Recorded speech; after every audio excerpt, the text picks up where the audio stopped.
The Texas Ranch House Stand. The call came in at 4:17 p.m., just as the late October sun was beginning to soften, casting the endless expanse of the Lazy C Ranch in a honeyed, forgiving light. Sheriff Emmett Hayes listened to the frantic, breathless voice of Sarah McAllister, his hand tightening around the receiver until his knuckles shone white. "Emmett, you gotta come. It's Mike and his boys. They're here at Mom's, saying she can't stay, that the ranch is theirs now. They're putting her things on the porch." Emmett closed his eyes for a second, the image immediate and infuriating.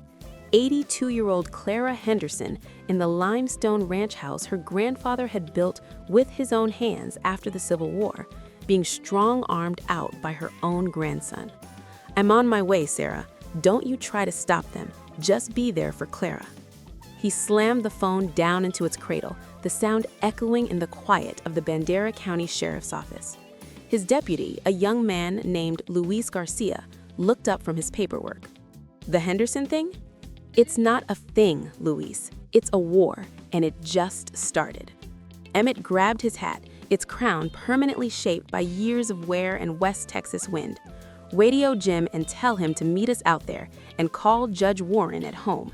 Tell him we might need a temporary restraining order before sundown." The 30-minute drive from town was a blur of scrub oak, mesquite, and rolling hills dotted with Black Angus cattle, all bathed in that deceptive golden glow. Emmett's mind wasn't on the scenery. It was on Clara Henderson, Miss Clara to everyone who knew her. She'd been a fixture of the county longer than the ancient live oak that shaded her front porch. She'd taught 3 generations of kids in Sunday school, including Emmett himself.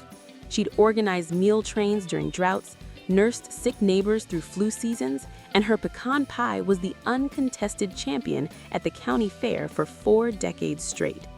And she was the last true owner of the Lazy C, a 2,000-acre spread of good grass and reliable water that had, in recent years, caught the greedy eye of developers dreaming of ranchettes for wealthy city refugees from Austin and San Antonio.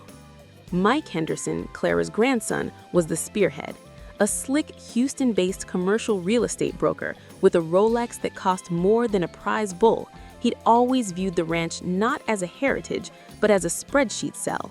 His father, Clara's son, Robert, had passed 5 years ago, weak of heart and in his later years, weak of will, endlessly pestered by Mike about unlocking the equity.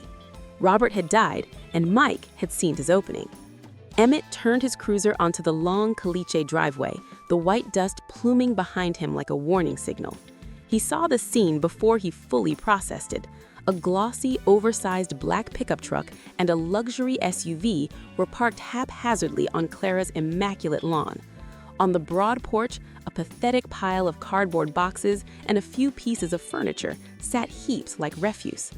A worn leather recliner, a small bookcase filled with leather-bound volumes, a porcelain lamp. Standing on the porch, her spine straight as a fence post, was Clara. She was small, made smaller by age, dressed in a simple denim dress and well-worn boots, but her presence was immense. She held a wooden cane not for support, but planted firmly in front of her, both hands resting on its head.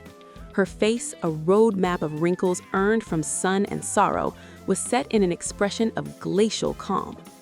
Facing her, his voice a nasal, condescending whine, was Mike Henderson. He was flanked by his 2 sons in their 20s, boys who traded their potential for polo shirts and a sense of inherited entitlement. "Grandma, be reasonable. The doc said you can't live alone out here.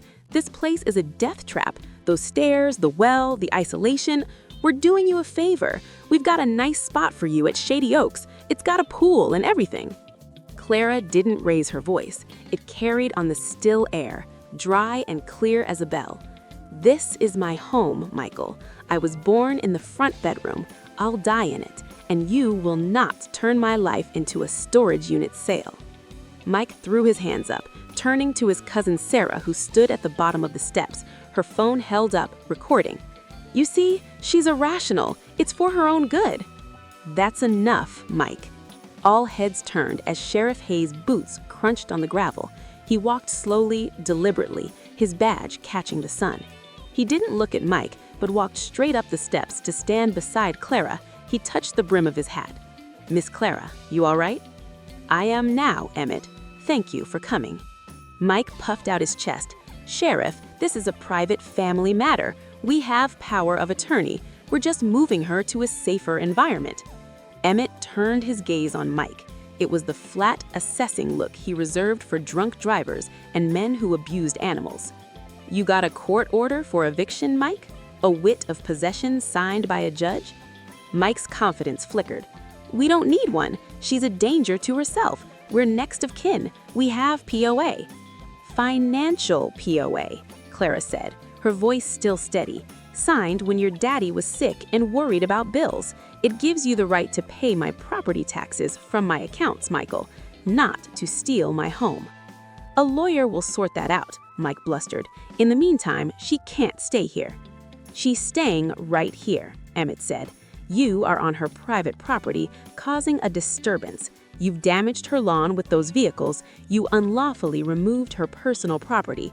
You will place every single item back inside exactly where you found it. Then you will leave." One of Mike's sons, the taller one, took a step forward. "You can't tell us what to do with our property?" Emmett moved his hand to rest lightly on the butt of his service weapon, a gesture so subtle it was deafening. "Son," he said, his voice dropping to a low rumble, "that was the wrong word to use. This is not your property, and in about 30 seconds, my deputy is going to arrive, and we're going to start writing citations for trespass and criminal mischief. You want to explain to your fancy Houston friends why you've got a Bandera County arrest record?" The standoff hung in the air. Mike's face cycled through fury, calculation, and impotent rage. He knew he was beat, for now. The law in this moment was physically standing beside his grandmother in a tan uniform. "Fine," he spat. "This isn't over. We'll be back with the paperwork that proves it's ours. Enjoy your night, Grandma. Hope the pipes don't freeze." With a jerk of his head, he motioned to his sons. They began sullenly moving the boxes and furniture back inside, under the silent, watchful eyes of Clara, Emmett, and Sarah.